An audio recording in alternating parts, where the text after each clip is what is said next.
If you're interested in one-on-one song-based Handpan and Rav lessons on Zoom, I have students all over the world and I'd love to work together. So contact me below or visit my website, rewildyoursoulmusic.com, to book a session now and start to learn how to play like yourself. Hello friends, are you ready to take your playing to the next level? These two skills will make your playing more interesting and also more engaging for your listener. Whether you're playing by yourself, you're playing in a group, or you have aspirations to play publicly, two of these skills can help to make your playing more engaging for any person that participates in listening to it. So let's take a look at the way I play a roll first. So rolls are something that take a little bit of time to master, but it sound interesting in the end for people and make your playing sound a little bit more impressive. Even if you're a beginner player, you can start to work on this motion. It's going to take a little time to develop, so don't push yourself, don't wear out your muscles while doing this.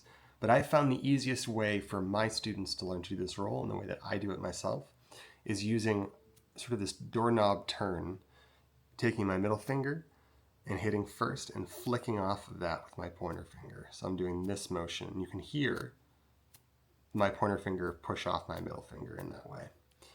With that move, I'm able to do stuff like... And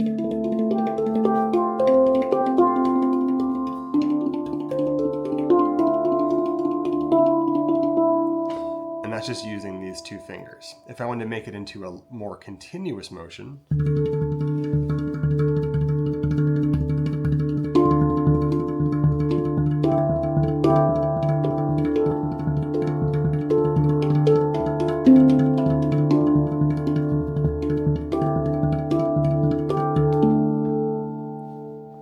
the other way to use these sorts of rolls is to use them as an accent.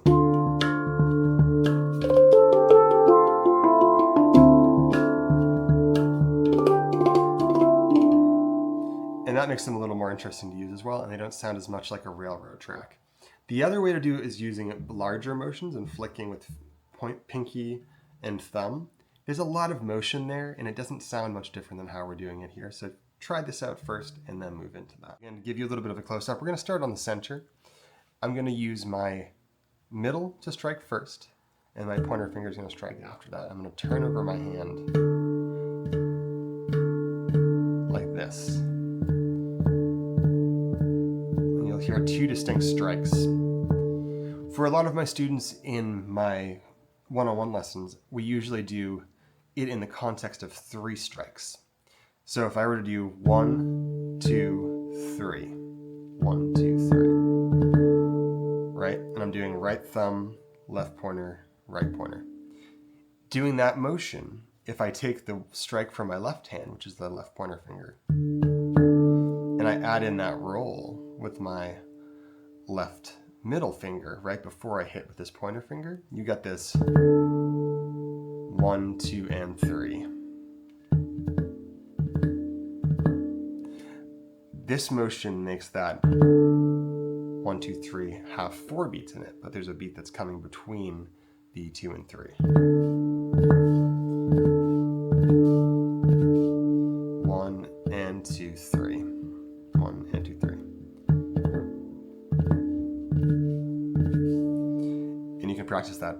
Right thumb, left middle, left pointer, right pointer, right thumb, left middle, left pointer, right pointer. 1, 2, 3.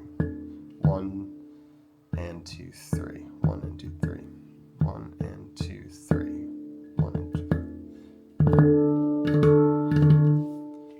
Using a little bit of tune.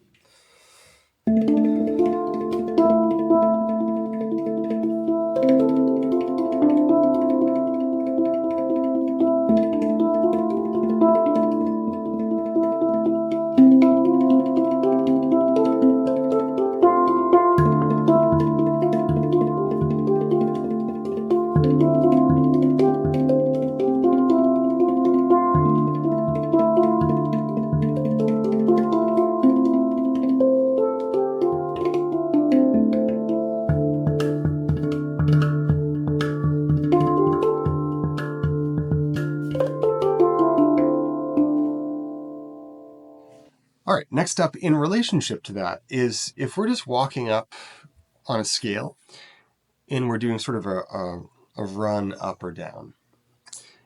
We can use the beats that are in between what we're counting in order to make it more interesting. So in the same way, if we have a 4-beat phrase, if we insert a beat in between all of those 4 beats, we suddenly have 8 beats to work with.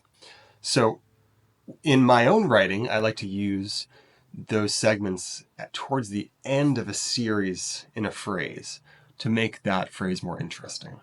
So an example of that would be something like this. If I had 4 beats, 1,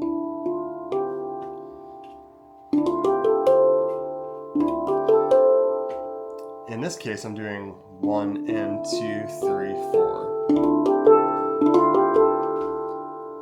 1 and 2, 3, 4. Same as that movement we did here, except now I'm using my thumb and my pointer finger as the 1 and 2, and my left is inserting in between that. So 1 and 2, 3, 4. And I'm doing 3, 4, 3, 4, 5, 6, 7. In my notation system, which I'll put right here, I would have a dash in between that and the other notes. This is just the way I do it. There's no right or wrong way, but that's how I approach it. So that's just the 4 beats. And I'm using kind of this forward momentum, rolling my hand over like this and inserting this one in between that. And you can practice this in a really fun way by doing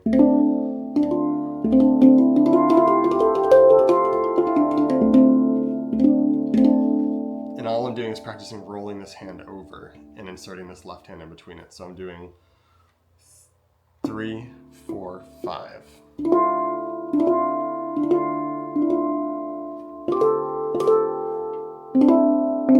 Also do it the other way, 2, 3, 4. Or you can practice walking all the way up. 1, 2, 3, 2, 3, 4, 3, 4, 5, 4, 5, 6. And if you add a pause at the end of each of those, here's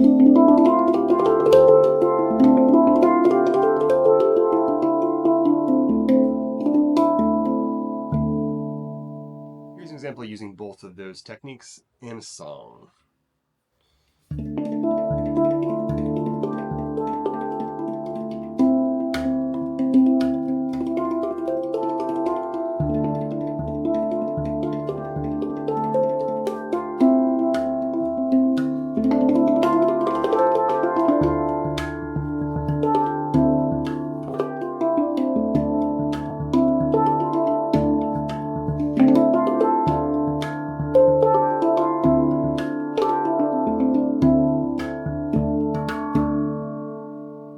Hope you guys enjoyed. For more tips and tricks like this, be sure to follow me on Rewildyoursoulmusic.com to subscribe to my newsletter. You can also reach out for one-on-one lessons, and I work with people at all skill levels, whether you're a beginner playing the Rav or the Rav Moon, or you're more advanced and you're writing your own music. We can work together and I can help you develop yourself as a player. So Rewildyoursoulmusic.com, or feel free to message me on Instagram, Rewildyoursoul, and we can set up a lesson for you. Talk to you guys soon.